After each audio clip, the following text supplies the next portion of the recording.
Hey everyone, it's Nerd Views, and welcome to my fantastic review of Fantastic Beasts 3. Sorry, I couldn't help it. As I too long didn't watch/listen, thankfully Fantastic Beasts and the Secrets of Dumbledore ditches the bad soap opera feel and name-dropping mess of a fanfare of the second Fantastic Beasts movie and sets back in the right direction with amusing moments and character introductions, thankfully reverted allegiances, heartful moments, and a more villainous recasting. Beyond this point is the rest of the in-depth review, followed by my conclusion, scoring, and so forth. So you can tune away now if you'd like to.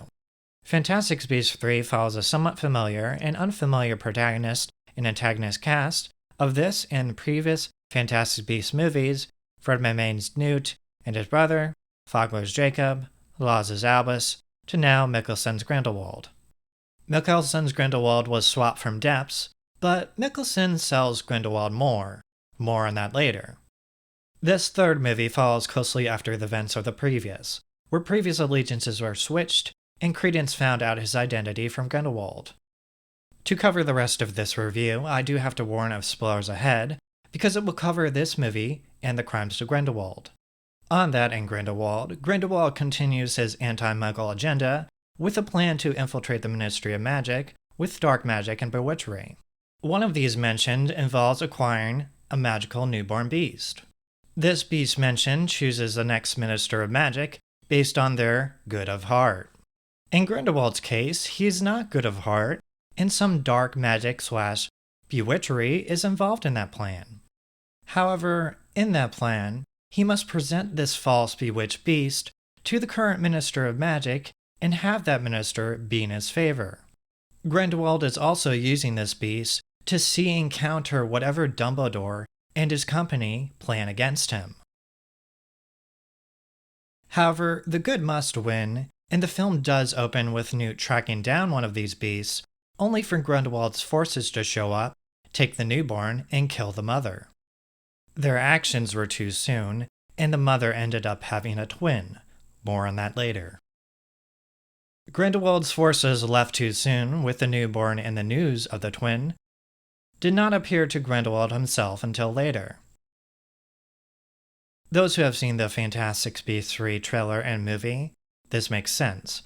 Those who have not, sorry to spoil it because this involves getting the correct beast to the Minister of Magic, election, and Dumbledore's plan to confuse Grindelwald. Because if Grindelwald knew exactly what the right beast is, he would want it killed since it interfered with his plan to become Minister of Magic, so he could enact his Wizard-Muggle War. This movie introduces some new faces and a bookworm witch, whose dynamic is interesting to watch, especially in what happens when she directs someone to look intimidating, in which it ends up embarrassing themselves in New York City. The Bookworm Witch is in New York City to recruit Jacob, who has been obliviated, even though his food in his bakery doesn't exactly say so.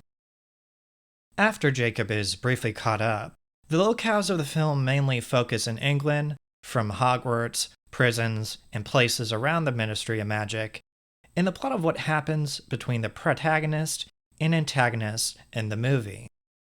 Speaking of the protagonists, some Dumbledores and Jacob are both trying to sway allegiances. Jacob with Queenie for the obvious, I love you, what are you doing on Grindelwald's side, it's wrong, reasons, and Dumbledore's for familiar reasons. However, Credence does confront Albus first, as revealed in the trailer, but Albus's aim is to tell Credence about his origin and to sway him against Grindelwald. Why Fox is in the trailer does relate to Credence, but Albus says he'll help Credence in the finale of the movie. Previous turns and allegiances revert to the first Fantastic Beasts, which is contrary to the aim of the second Fantastic Beasts movie.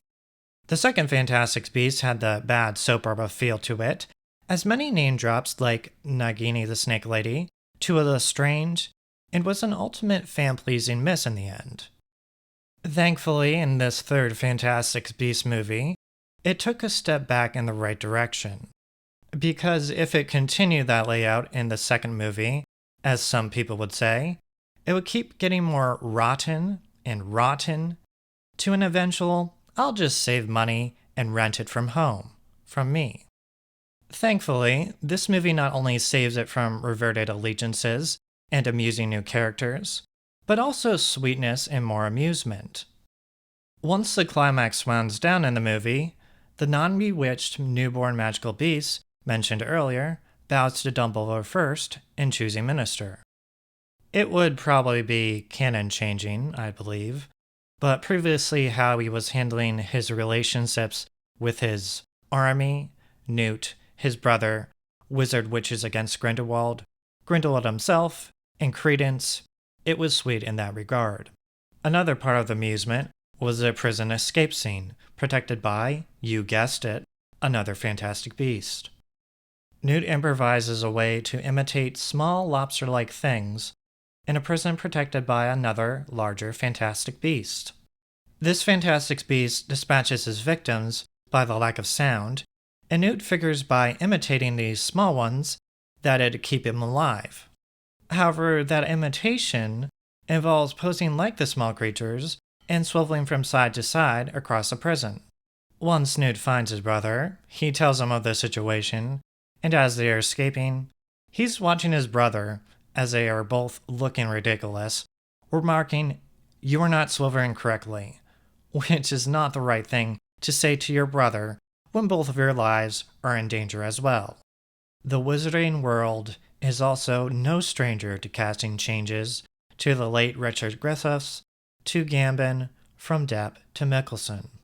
As cliche as it may be, I prefer Mickelson as the antagonist, Grindelwald, over Depp's smug looks and mumbling, regardless of whether or not Depp is returning to the Fantastic Beasts follow-up because Grindelwald is still in the wind. Fantastic Beasts in The Secrets of Dumbledore ditches the bad soap opera feel and name-dropping miss of a fanfare of the second Fantastic Beasts movie and steps back in the right direction with amusing moments and character introductions, thankfully reverted allegiances, heartful moments, and a more villainous recasting. I'm recommending the third Fantastic Beasts movie with a score of a 75 out of 100. Thank you for watching this video. Make sure to check out my recommended video or playlist in my most recent video here. If you want to support my channel, links to my Patreon, Coffee, and or Streamlabs are in the description below. And if it comes down to it, you can always subscribe.